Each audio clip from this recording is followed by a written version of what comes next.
Hello student, मैं पाठक sir. आज हम लोग तीसरा पोयम पढ़ते हैं।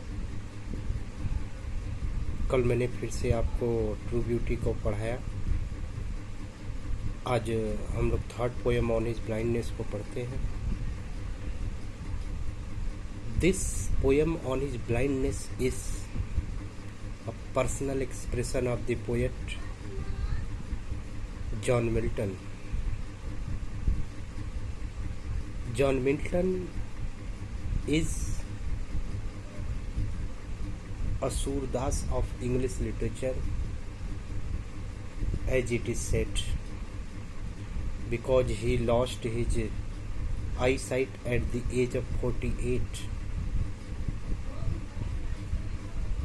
His blindness pricked his heart every time, because he knew his own capacity of composing poem and unable to serve God as his inner conscience says to him. In the poem, the poet expresses that the man who bravely faces the challenges of life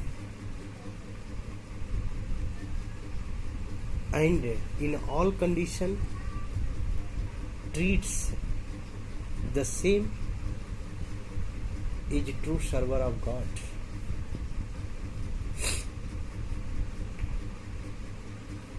In the poem, the poet describes about the highness of God.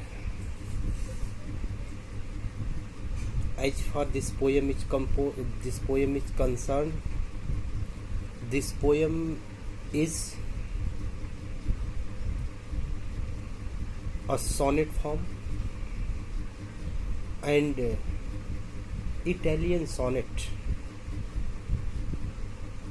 The sonnet is a poem of 14 lines, as we can count: 1, 2, 3, 4, 5, 6, 7, 8,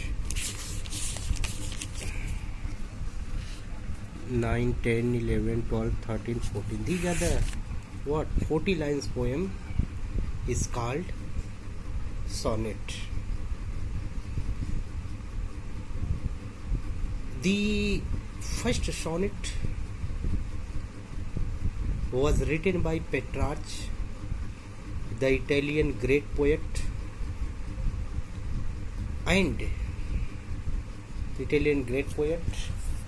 which was transported in England in 16th centuries. Wit and Surrey wrote first sonnet and they copied Petrarchan sonnet, but they somewhat changed the pattern of writing sonnet.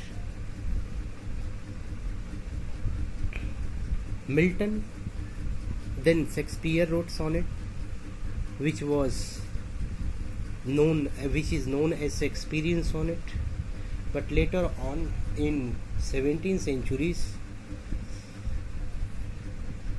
John Milton once again repeated the same pattern of Petrarchan sonnet. Petrarchan sonnet is divided into two parts. One is octave, second one is sestet. Octave is the first 8 line, and sestet is the last 6 line. In first 8 line, the confusion parts, the intercollision of mind and heart, the suspicion, but last 6 line is solution of the confusion, as this poem reveals.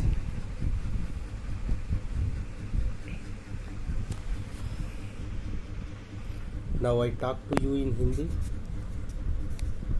because most of you is incapable of understanding my words, what I am telling. But as myself is concerned, I speak in only common tongue. Some of the students are also getting my points, as I believe, but most of is incapable. So I once again repeat in Hindi. John Milton कवि को अंग्रेजी साहित्य का सूरदास कहा जाता है, क्योंकि 44 साल की उम्र में इन्होंने अपनी आंखों की रोशनी खो दी। इनकी आंखों की रोशनी चली गई, अंधे हो गए। अंधे होने की वजह से इनके मन में तमाम तरह के गतिरोध उत्पन्न होने लगे। वह उलझनों से भर गए, क्योंकि कभी जानते थे कि इनके अंदर गीत लिखने की प्रतिभा जन्मजात है और ईश्वर ने इन्हें पृथ्वी पर नेक कार्यों को करने के लिए, अर्थात काव्य की रचना करने के लिए भेजे हैं। अतः इस कविता में कवि जो है यह बताने की कोशिश कर रहे हैं, यह बताने का प्रयास कर रहे हैं कि वह व्यक्ति जो बड़े धैर्य के साथ ईश्वर की मर्जी समझ करके सुख और दुख अर्थात हर परिस्थिति में एक साथ रहता है, हर परिस्थिति का आनंद लेता है और भगवान की भक्ति हर परिस्थिति में करता है, वही भगवान का सच्चा भक्त होता है। अर्थात मुसीबत की घड़ी में भी भक्ति करने वाला व्यक्ति भगवान का सच्चा भक्त होता है। जहाँ तक इस कविता की बात है, यह कविता 14 लाइन की कविता है। 14 लाइन की कविता को सोनेट कहा जाता है। सोनेट ऐसी कविता होती है जो 14 लाइन की होती है, जो personal thought, love, chivalry, truth, bravery आदि पर लिखी जाती है, जिसका मुख्य भाव कविता की अंतिम पंक्तियों में स्पष्ट हो जाता है, जो प्रेम, राग, अनुराग, वीरता, बहादुरी इन सभी विषयों पर व्यक्तिगत रूप से जो भाव व्यक्त किए जाते हैं, लिखे जाते हैं, वह 14 लाइन की कविता जो है यह सोनेट कहलाती है। आप इस कविता की पंक्तियों को गिनेंगे तो सब मिलाकर के 14 लाइन है। सोनेट सबसे पहले जो है इटली में लिखी गई, जिसको लिखने वाले पेट्रार्च थे। 13वीं-14वीं शताब्दी के आसपास से लिखी गई और फिर 16वीं शताब्दी के मध्य समय में यह इंग्लैंड आई, जिसे विट और सरे ने लिखा और शेक्सपियर ने उसको एक नया रूप दिया। लेकिन जॉन मिल्टन ने फिर से पेट्रार्च के ही प्रारूप को अपना करके इंग्लैंड में सोनेट लिखा। जो पेट्रार्चन सोनेट पहली बार लिखी गई, उसी मॉडल में जॉन मिल्टन महोदय ने इस 14 लाइन की कविता को लिखा। जो पेट्रार्चन सोनेट थी वह 2 भागों में विभक्त थी। उस 14 लाइन की कविता को 2 भागों में पेट्रार्च ने बांट दिया था। फर्स्ट 8 लाइन पेट्रार्च की कविता और लास्ट 6 लाइन। जो पहले की शुरुआत की 8 लाइन होती है वह कंफ्यूजन होता है, यानी ऑक्टेव पार्ट होता है। Octave OCTAV Octave. Octave part में कंफ्यूजन होता है, सस्पिशन होता है यानी भ्रम होता है, भ्रांति होती है, शिकायत होती है। लेकिन जो लास्ट की 6 लाइन होती है, 8 और 6 मतलब 8 से 14, जो 6 लाइन होती है वह सेस्टेट होती है। सेस्टेट का मतलब होता है वह आपका सॉल्यूशन होता है। उस लास्ट की 6 लाइन में सॉल्यूशन होते हैं, यानी उसका उस कंफ्यूजन का, उस कंप्लेन का जो है निदान होता है। पेट्रार्च ने इस कविता में, मिल्टन ने उसी मॉड्यूल को यहाँ पर अपनाया है जिसे उन्होंने ऑन हिज ब्लाइंडनेस में व्यक्त किया है। कभी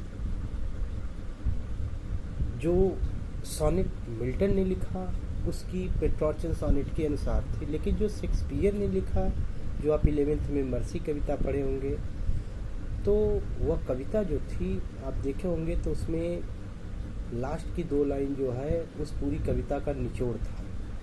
यानी उन्होंने जो लिखा उस 12 लाइन को 3 क्वार्टरन में बांट दिया। क्वार्टरन का मतलब होता है चौपाई, और लास्ट की जो 2 लाइन थी वह हो गया कपलेट। क्वार्टरन और कपलेट में बांट दिया। क्वार्टरन का मतलब 4 लाइन की कविता, यानी 4 4 4 3 क्वार्टरन कर दिया, 12 लाइन हो गए। और 2 जो लास्ट की लाइन होती है उसको कपलेट में कर दिया। तो इस आधार पे जो है शेक्सपियर ने लिखा और जो मिल्टन ने लिखा वो पेट्रार्च का कॉपी किया। उन्होंने 8 और 6 लाइनों में कविता को।